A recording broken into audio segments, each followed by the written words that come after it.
Shalom, terima kasih atas waktu dan kesempatannya.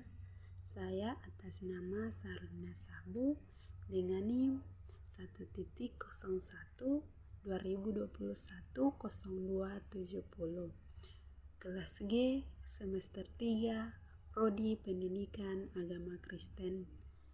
Di sini untuk memenuhi tugas dari mata kuliah Hermeneutik Perjanjian Lama, maka saya akan menceritakan tentang seorang tokoh dalam Alkitab, khususnya dalam Perjanjian Lama. Dan tokoh yang akan saya ceritakan di sini atau tokoh yang saya ambil adalah tokoh Samuel. Dalam tokoh tersebut saya akan menceritakan mulai dari namanya disebut sebanyak berapa kali, dalam kitab apa, dalam pasalnya yang keberapa, dan di ayatnya yang keberapa. Dalam tokoh ini juga saya akan menceritakan tentang kelahirannya dan dalam masa hidupnya apa yang ia lakukan sampai ia mati atau wafat, dan kelemahan dan kelebihan daripada tokoh tersebut. Nama Samuel disebut sebanyak 98 kali, yaitu terdapat di dalam kitab pertama Samuel, pasalnya yang ke-1, pasalnya yang kedua, pasalnya yang ketiga, pasalnya yang ke-7, pasalnya yang ke-8, pasalnya yang ke-9, pasalnya yang ke-10, pasalnya yang ke-12, pasalnya yang ke-13, pasalnya yang ke-15, pasalnya yang ke-16, dan pasalnya yang ke-25. Di dalam pertama Samuel pasalnya yang ke-1, nama Samuel disebut sebanyak 1 kali saja, yaitu di dalam ayatnya yang ke-20. Di dalam pertama Samuel pasalnya yang kedua, nama Samuel disebut sebanyak 2 kali saja, yaitu di dalam ayatnya yang ke-18 dan ayatnya yang ke-26.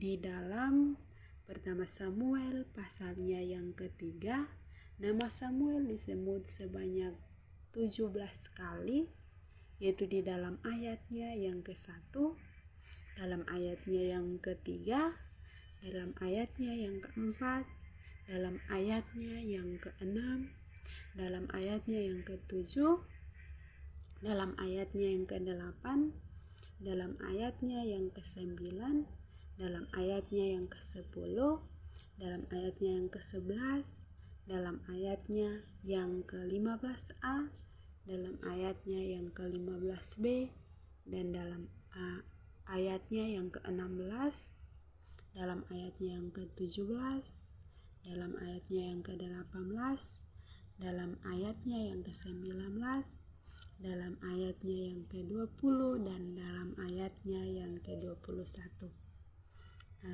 Di dalam pertama Samuel pasal yang ke-7, nama Samuel disebut sebanyak 9 kali, yaitu di dalam ayatnya yang ke-3, dalam ayatnya yang ke-5, dalam ayatnya yang ke-6b, dalam ayatnya yang ke-7, dalam ayatnya yang ke-8, dalam ayatnya yang ke-9, dalam ayatnya yang ke-10, dalam ayatnya yang ke-12, dan dalam ayatnya yang ke-15. Di dalam pertama Samuel pasalnya yang ke-8, nama Samuel disebut sebanyak 8 kali, yaitu di dalam ayatnya yang ke-1, di dalam ayatnya yang ke-4, di dalam ayatnya yang ke-6, di dalam ayatnya yang ke-7, di dalam ayatnya yang ke-10, di dalam ayatnya yang ke-19, di dalam ayatnya yang ke-21, dan di dalam ayatnya yang ke-22. Di dalam pertama Samuel pasalnya yang ke-9, nama Samuel disebut sebanyak 11 kali, yaitu di dalam ayatnya yang ke-14, di dalam ayatnya yang ke-15, di dalam ayatnya yang ke-17, di dalam ayatnya yang ke-18, di dalam ayatnya yang ke-19, di dalam ayatnya yang ke-20, di dalam ayatnya yang ke-22, di dalam ayatnya yang 23, di dalam ayatnya yang ke-24, di dalam ayatnya yang ke-25, di dalam ayatnya yang ke-26, di dalam ayatnya yang ke-27. Di dalam pertama Samuel pasalnya yang ke-10, nama Samuel disebut sebanyak 9 kali, yaitu di dalam ayatnya yang ke-1, di dalam ayatnya yang ke-9, dalam ayatnya yang ke-14, di dalam ayatnya yang ke-15, di dalam ayatnya yang ke-16, dalam ayatnya yang ke-17, di dalam ayatnya yang ke-20, di dalam ayatnya yang ke-24, dan di dalam ayatnya yang ke-25. Di dalam pertama Samuel pasalnya yang ke-12, nama Samuel disebut sebanyak 6 kali, yaitu di dalam ayatnya yang ke-1, di dalam ayatnya yang ke-6, di dalam ayatnya yang ke-11, di dalam ayatnya yang ke-18, di dalam ayatnya yang ke-19, di dalam ayatnya yang ke-20.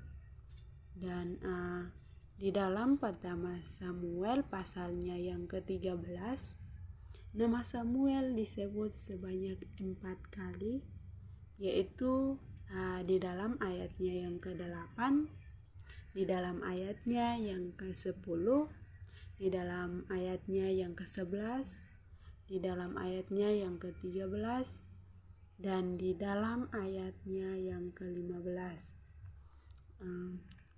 Di dalam pertama Samuel pasalnya yang ke-15, nama Samuel disebut sebanyak 19 kali, yaitu di dalam ayatnya yang ke-1, di dalam ayatnya yang ke-10, di dalam ayatnya yang ke-11, di dalam ayatnya yang ke-12, di dalam ayatnya yang ke-13, di dalam ayatnya yang ke-14, di dalam ayatnya yang ke-16, di dalam ayatnya yang ke-17, di dalam ayatnya yang ke-20, di dalam ayatnya yang ke-22, di dalam ayatnya yang ke-24, di dalam ayatnya yang ke-26, di dalam ayatnya yang ke-27, di dalam ayatnya yang ke-28,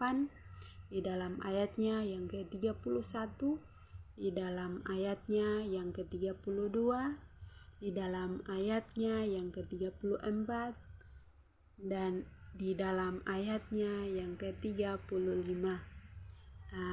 Di pasal yang terakhir, yaitu pertama Samuel pasalnya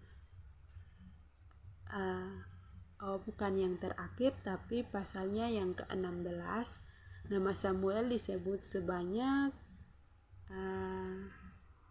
10 kali, yaitu di dalam ayatnya yang ke-1, dalam ayatnya yang ke-2, dalam ayatnya yang ke-4, dalam ayatnya yang ke-6, dalam ayatnya yang ke-7, dalam ayatnya yang ke-8, dalam ayatnya yang ke-9, dalam ayatnya yang ke-10, dalam ayatnya yang ke-11, dan dalam ayatnya yang ke-13. Di dalam pertama Samuel pasalnya yang ke-25, nama Samuel disebut hanya satu kali saja, yaitu di dalam ayatnya yang ke-1. Samuel adalah anak dari sepasang suami istri Kristen, yaitu Elkana dan Hana. Sebelum Hana mempunyai anak atau sebelum Samuel dilahirkan, Hana adalah wanita yang mandul. Ia tidak mempunyai anak, sehingga ia memohon kepada Tuhan agar diberikan kepadanya seorang anak laki-laki. Dan Hana juga berjanji kepada Tuhan bahwa ia akan memberikan anaknya laki-laki itu menjadi hamba Tuhan di bait Allah. Dan Tuhan pun menjawab doanya dan memberikan kepadanya seorang anak laki-laki,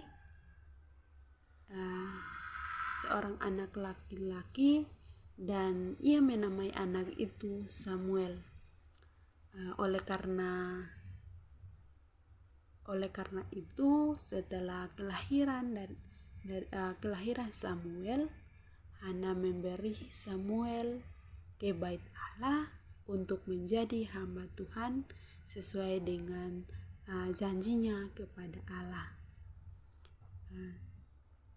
Samuel diserahkan menjadi hamba Tuhan sejak ia masih anak-anak, dan Samuel menjadi hamba Tuhan.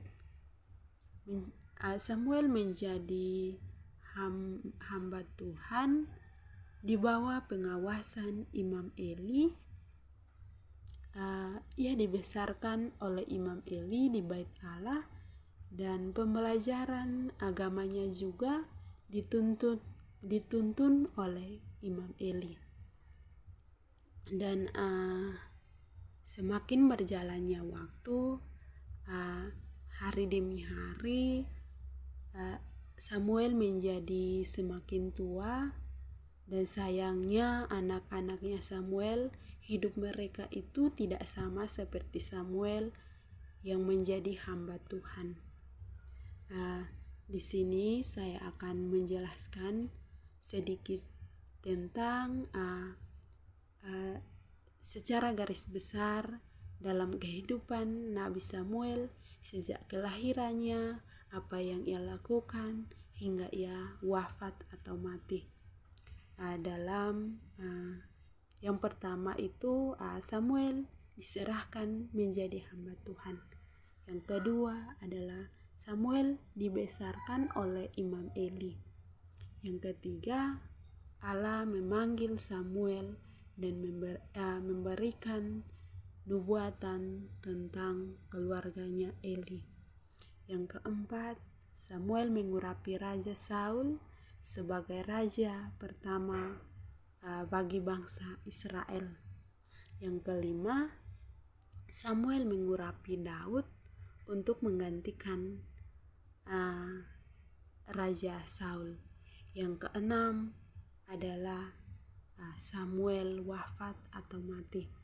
Dalam pertama Samuel pasalnya yang ke-25 ayat yang pertama bunyinya, dan matilah Samuel, seluruh orang Israel berkumpul meratap dia dan menguburkan dia di rumahnya di Rama. Samuel diperkirakan wafat atau mati pada 28 Iyar, dan diperkirakan juga di umurnya kurang lebih 80 tahun.